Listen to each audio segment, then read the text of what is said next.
Omuyimbi Big Eye alangidde Eddie Kenzo okweyagaliza ate yo omuyimbi Spice Diana abamuwalana bonna asobodde okuba nga bakubyemukko oluyimba. Mbaanirizaako ku YouTube channel yaffe eno emanyikiddwa nga John K Media. Yonna gye musinzira okuba nga mutulaba mwebale nnyo mwebale ddala. Neebaza nnyo akensuso naddala mmwe abagenda maaso n'okuba nga mwasubscribinga gwatanaba nawe beera ng'osubscribinga tubeere nga tutambulira wamu ojja kubeera ng'ofunanga notification buli kye tunabeera nga tutaddeyoko obeere nga okifuna bulungi nnyo ddala. Naku lwaleero nkuleetedde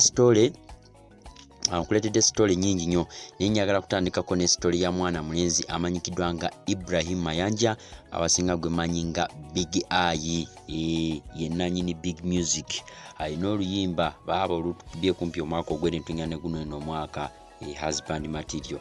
Olunaku olwaleero agenze ku mukutu gwe ogwa Facebook n'ateekako obubaka nga bugezaako okuba nga bulumba omukulu amanyikiddwa nga Edilisa Musuuza abasinga gwe manyi nga Eddie Kenzo. Jjukira Eddie Kenzo ono olunaku lw'eggulu ku Sunday yabadde mu ggwanga erya America eyo gye yabadde agenze okubeera nga awangula Grammy nakwadde tebyatambudde bulungi mu South Africa yasobodde okuba nga yamuwangudde mu Grammy Awards ez'omulundi ogw'enkaaga-mu-etaano ezabadde mu Los Angeles mu ggwanga erya USA.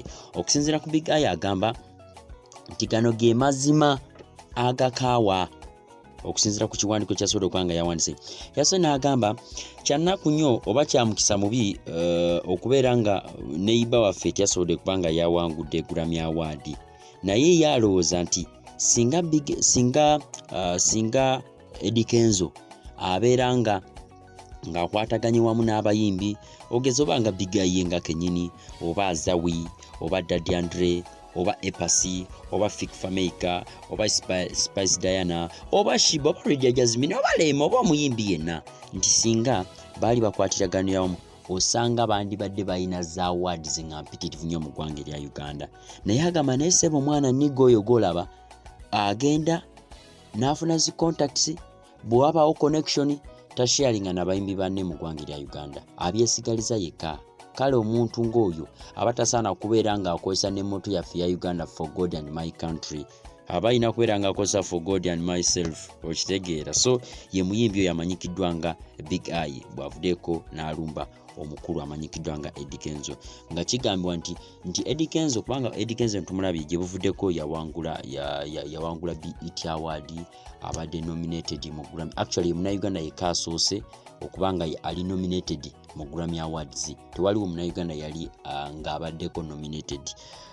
BET gye yawangula koko aba Good Drive omugenzi radio nga tanafa ne Wizo baliko nominated naye ne batawangula wabula Kenzo ye bali nominated ye n'amala n'awangula wabula mu Grammy yasobodde okuba nga asookerera. So abadde nnyo ku international level ne Big Eye agamba nti Kenzo afunye chance nye zigendako ebweru w'eggwanga naye connection zaafuna tashalingako n'abayimbi banne kitegeeza abeera yeeyagaliza. Actually alina n'oyagambye nti kumpi akikwedde kumpi ng'emyaka nga 9 mirambirira ng'omuyimbi amanyikiddwa nga Edilisa Musuuza buli lwagenda obutalaga amawanga eyo naye yasooka nga yasindika ssente ne zijja ne babeera nga baataasakoko abantu abo. So ab'okuludda oluvuganya gavumenti bagamba bino byonna kubeera nga bamuvuma ku social media bamukola biki yandibeera nga birimu omukono gwa gavumenti olw'ensonga mukwano nnyo ogw'oludda olunene olw'omanyi oluvuganya gavumenti oludda olwa opposition. Naye Spice Diana kyeyakoze kabeere ng'akuba tuni egyasobodde okuba nga yabakubidde. So nyakakwako olulimi lwa Spice Diana luneeno obeere nga olwewulirakoko. Kale nze John K Uganda mwongere okuba nga musubscribinga musharinge mukomentinge embeera etambula bulungi. Mubeere bulungi.